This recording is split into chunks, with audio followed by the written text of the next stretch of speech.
Go! Lance right, Brian left.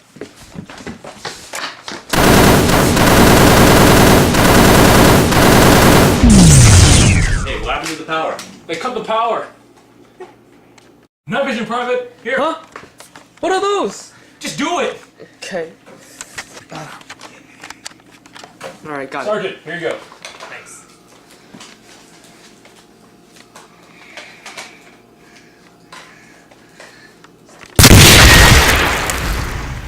Oh man, what was that? That was a grenade, Private. Head over to Brian. Okay.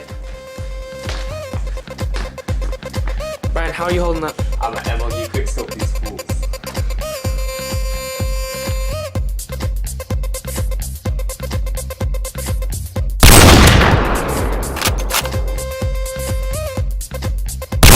UAV recon standing by.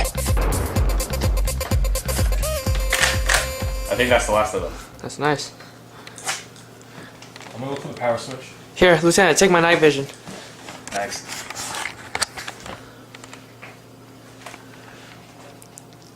Found it.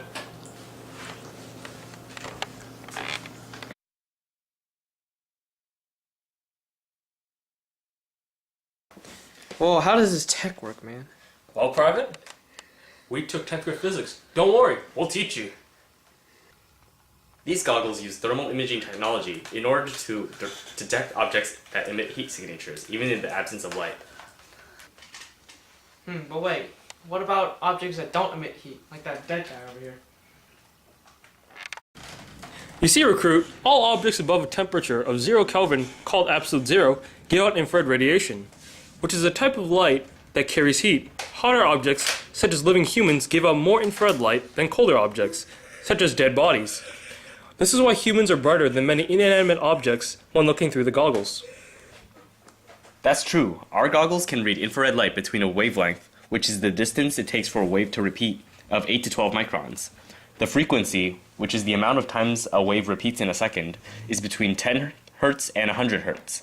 And the wave speed, which is how fast the wave travels, is the speed of light, which is 3 times 10 to the 8th meters per second. They sound like big numbers. On the electromagnetic spectrum that shows all types of light, infrared light isn't that high. It is between microwaves and visible light. Since infrared light is almost in the middle of the spectrum, it has an average wavelength, frequency, and amount of energy. All I've been hearing is infrared radiation, but how do these actually work? Well, you should know that the atoms are made of protons and neutrons that are surrounded by electrons. The electrons around the atoms can shift between different levels of energy by getting excited from varying introductions of energy and heat. When electrons get excited, those electrons shift to a higher level of energy and then back to normal levels, causing them to release particles of light in the process, called photons. These photons are what the infrared night vision goggles capture to create their displays. That's a lot of knowledge. But how do these goggles use infrared light to help us see in the dark? Talk to me, Brandon. Well, Lance? Track this way! The lens of the IRNVG goggles capture the photons of infrared light. The photons are sent to an infrared detector that detects specific infrared photons out of all the different photons taken in. The infrared detector then arranges the photons into a thermogram, which is an image that displays the different temperature levels of the image it is reading. The detector then translates the thermogram into electrical signals, and those signals are sent to the signal processing chip, which is a board of circuits that reads the electrical impulses and sends them out as the digital display. The display data is then sent to the screen, which allows us to see this colorful image.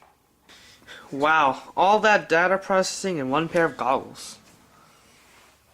But wait, there's more! In thermocouple detectors, the ones in the goggles we used, infrared photons carrying heat increase the temperature of the detector. The change in heat is measured as a voltage, which is then used to create the thermograph. Whoa, all that science just to let us see in the dark? The building uses? Well, Private, I have no clue why you want to know this, but I guess it's showing the core characteristic of curiosity. Well, infrared night vision is used for many jobs. We're using it right now in the military to see our surroundings in complete darkness. Firefighters use this type of thermal imaging in the form of cameras to detect people through lots of smoke and heat. NASA also uses thermal imaging to detect objects that are too cold to register as visible light. That guy still has a reading on my goggles. That guy? Well, sucks for him.